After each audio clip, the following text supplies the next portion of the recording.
Germantown Multi-Speciality Hospital, Dr. Mir Jawad Zar Khan, National Award winner, Senior Orthopedic Surgeon and Director of Germantown Multi-Speciality Hospital। इनके साथ most senior and world experience doctor की team आपकी खिदमत में रहेगी।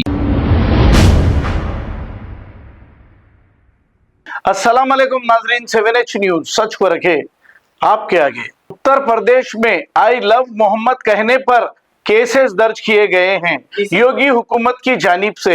इसी को लेकर शहर हैदराबाद के इलाके मेहदीपट्टनम में कुछ नौजवानों ने एहतजाज किया है। आइए देखते हैं इसी की report.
Germantown Multi-Speciality Hospital, Dr. Mir Jawad Zar Khan, National Award winner, Senior Orthopedic Surgeon and Director of Germantown Multi-Speciality Hospital। इनके साथ most senior and world experience doctor की टीम आपकी खिदमत में रहेगी। Doctor Wasif Azam, doctor Bharvi Chandori, senior cardiologist और दीगर specialist doctor की टीम खिदमत अंजाम दे रही है। Robotic surgery, advance cath lab, MRI, operation theatre, ICU, 2D ultrasound and pathological laboratory की 24 घंटे इमरजेंसी सर्विस के साथ अपने तमाम अमराज का मुकम्मल इलाज करवाइए। जर्मनटन multi speciality hospital, opposite to pillar number 150, Attapur, Hyderabad. Please हमारे चैनल को लाइक करिए, शेयर करिए, सब्सक्राइब करना ना भूले। 7H न्यूज आपकी आवाज।